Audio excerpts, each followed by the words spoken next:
আমি আজকে আপনাদেরকে দেখাবো কিভাবে আমরা যে শোগুলো করি ওই শোগুলো রেকর্ড করে রাখতে হয়। অ্যান্ড রেকর্ড করার পিছনে মূলত দুইটা কারণ। প্রথম কারণটা হচ্ছে আমরা যদি আমাদের শোগুলো রেকর্ড করে রাখতে পারি, পরবর্তীতে আমরা সেই শোগুলো আমরা নিজেরা শুনতে পারবো। আর নিজেরা শুনলে কী হবে, আমাদের শোর টাইমে কোথায় কোন ভুলটা হয়েছে, আমরা কোন জায়গায় কোন ভুলটা করছি, এটা আমাদের আমাদের আমরা ধরতে পারবো। অ্যান্ড পরবর্তী প্রোগ্রামগুলোতে এই ভুলটা সংশোধন করার চেষ্টা করতে পারবো। অ্যান্ড এতে করে হবে কি, আমাদের শোগুলো আস্তে আস্তে অনেক ভালো হবে। আর দ্বিতীয় যেটা, সেটা হচ্ছে অনেক সময় আমরা বিজি থাকি, দেখা যায় যে শো করা পসিবল হয় না।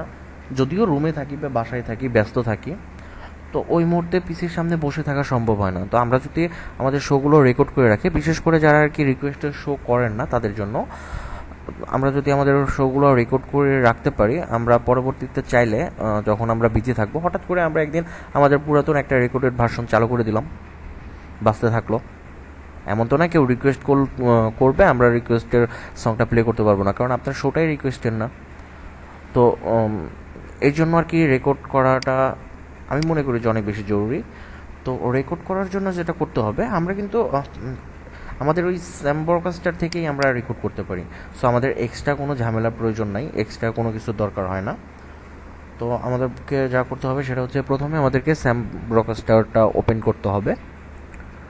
ছোট্ট ছোট্ট একটু সেটিং দরকার, জাস্ট অনলি একটা ছোট্ট একটা সেটিং করলেই সব কিছু ঠিক হয়ে যাবে। তো প্রথমে আমরা স্যাম ব্রডকাস্টারটা ওপেন করব। ওপেন করার পর আপনারা আপনাদের প্রত্যেকটা সেমি যারা আর কি কনফিগার করে দেওয়া হয়েছে, তাদেরকে দেখবেন যে এইখানে একটা ইনকোডার্স নামে একটা অপশন থাকে, যেখান থেকে আমরা মূলত কানেক্ট করি, সার্ভারের সাথে কানেক্ট করি। তো এই ইনকোডারের নিচে যে জিনিসটা থাকে, MP3 64 কিলোবাইট বা অন্য কোনো কিছু যেটা থাকে, ফার্স্টে আমাদের যা করতে হবে সেটা হচ্ছে এইটাতে ডাবল ক্লিক করতে হবে।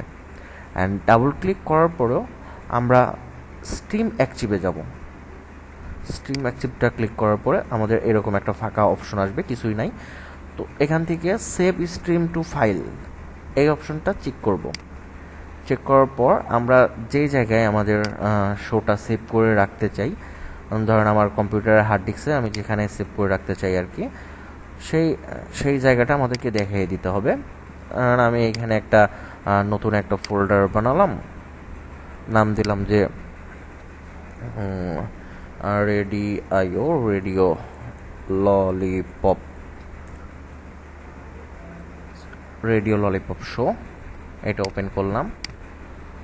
দেন এইখানে দেখতে পাবেন আপনারা, এখানে ফাইল নেম দেওয়া আছে, এটা কোনোভাবেই পরিবর্তন করবেন না, কারণ এইখানে যে নেমটা দেওয়া আছে যেভাবে, এটা হচ্ছে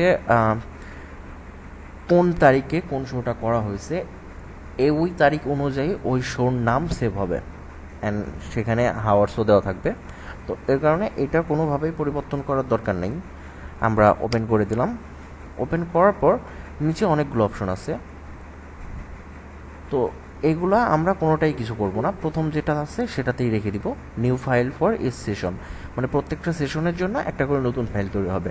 আপনার যদি 2 ঘন্টা শো করেন, 2 ঘন্টার জন্য একটা করে নতুন ফাইল তৈরি হবে। 2 ঘন্টা পরে আপনার যখন স্যাম্পটা ডিসকানেক্ট করে দিবেন, তখন দেখা যাবে যে ওই ফাইলটা সেভ হয়ে যাবে।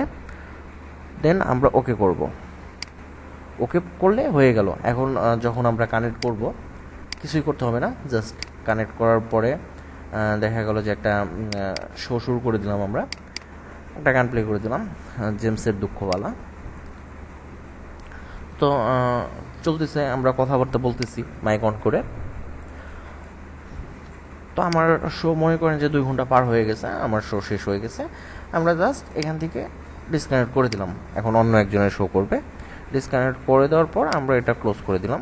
যখন ক্লোজ উইন্ডো করে দিব, তো আমরা যে ফোল্ডারটা আর কি ওইখানে দেখাই দিয়েছিলাম, যে ফোল্ডারে আমাদের শোটা সেভ হবে, সেভ হওয়ার কথা, ওই ফোল্ডারে যাব আমরা। আমি এই ফোল্ডারটায় ডি ড্রাইভের রেডিও ললিপপ শো নামে একটা ফোল্ডার করছিলাম। এইখানটায় আমরা দেখতেছি এখানে একটা ফোল্ডার, মানে একটা ফাইল সেভ হয়ে গেছে, যেটাতে লেখা আছে হচ্ছে 2015-3-26, 23টা 33 মিনিট 18 সেকেন্ড এই টাইমটাতে সেভ হয়েছে, মানে 26 তারিখে আমি এই জিনিসটা সেভ করছি। তো এইভাবে যতগুলো শো হবে প্রত্যেকটা সেভ হয়ে যাবে। এখন দেখা গেল যে আপনি এক সপ্তাহে 3টা শো করলেন, 3টা শো করার পরে দেখা গেল যে আপনার প্রথমের দিককার শোগুলো ডিলিট করে দিলেন, কোনো প্রবলেম নেই। বাট মানে শোগুলো রাখার চেষ্টা করবেন যতটুকু পারেন আর কি, পরবর্তীতে এগুলা প্লে করতে পারবেন।